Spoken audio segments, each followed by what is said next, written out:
Assalamualaikum warahmatullahi wabarakatuh. Perkenalkan, nama saya Suciara Arsyikum Yasin dengan NIM 220302444101 dari kelas Biologi di 2022. Saya di sini akan membacakan dan menjawab naskah ujian subsumatif UTS semester Gasal 2022-2023 matkul Pendidikan Pancasila. Pertanyaan nomor 1 yaitu jelaskan makna Pancasila sebagai pandangan hidup bangsa Indonesia dan beri contoh implementasinya. Pancasila sebagai pandangan hidup itu artinya kita menjadikan Pancasila sebagai pedoman di setiap hal yang kita lakukan. Adapun contohnya yaitu percaya serta takwa kepada Tuhan Yang Maha Esa sesuai agama serta kepercayaannya masing-masing. Senantiasa menjaga adab atau kesopanan, kehalusan dan kebaikan budi pekerti kita di dalam berbagai koneksi. Lalu ada pertanyaan nomor 2. Sejarah mencatat bahwa Belanda menguasai Indonesia kurang lebih 3,5 abad.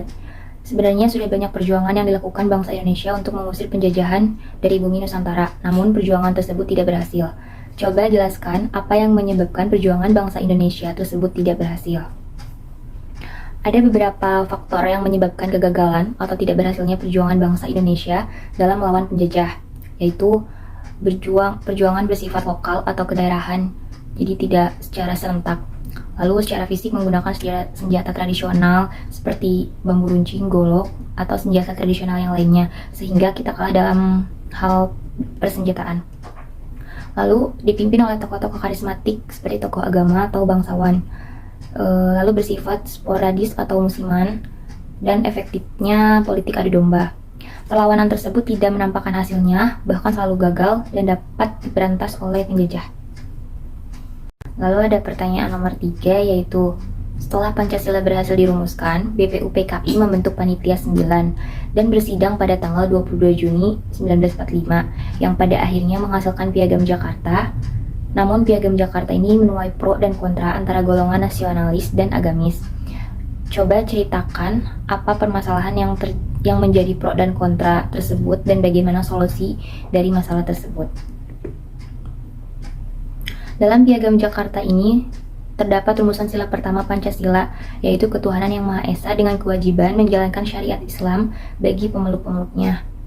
Rumusan ini pada tanggal 18 Agustus 1945 berubah menjadi ketuhanan yang Maha Esa.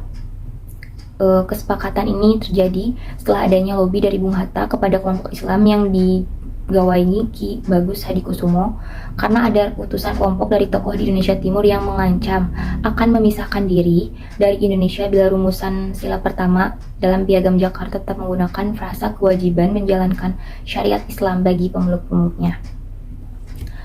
Pada lobi yang berlangsung di sore hari pada 17 Agustus 1945, sempat terjadi kekhawatiran bila usaha itu akan mengalami kegagalan.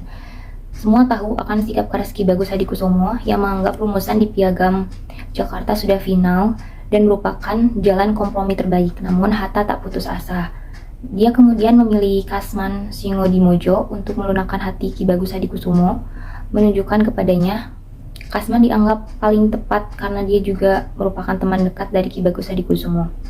Pada awalnya Ki Bagus Hadikusumo menolak, bahkan dia merasa dikhianati.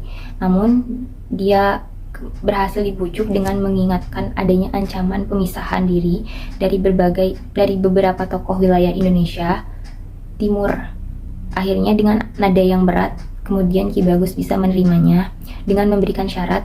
Dialah yang menentukan rumus sila pertama Pancasila setelah 7 kalimat itu dihapus. Lalu ada pertanyaan nomor 4 yaitu jelaskan secara singkat proses terbentuknya nilai, norma, dan moral dalam masyarakat. Nilai, norma, dan moral dalam masyarakat terbentuk dari kebiasaan di dalam struktur sosial masyarakat. Nilai juga berpatokan dengan sikap dan perilaku individu atau golongan yang ada di masyarakat. Adapun pertanyaan nomor 5 yaitu bangsa Indonesia sepakat untuk menjadikan Pancasila sebagai ideologi. Namun ternyata di masyarakat juga berkembang ideologi lain selain Pancasila seperti ideologi liberal, kapitalis, sosialis, sampai ideologi yang berbasis agama. Menurut Anda bagaimana seharusnya kita memposisikan Pancasila sebagai ideologi dalam kehidupan berbangsa dan bernegara di tengah ideologi-ideologi lain yang juga berkembang di masyarakat? Selain sebagai sumber motivasi, ideologi juga merupakan sebagai sumber semangat dalam berbagai kehidupan negara. Ideologi akan menjadi realistis manakala terjadi orientasi yang bersifat dinamis antara masyarakat, bangsa, dengan ideologi. Dengan demikian, ideologi akan bersifat terbuka dan antifatif, bahkan bersifat reformatif dalam arti mampu mengadaptasi perubahan-perubahan sesuai dengan aspirasi bangsanya.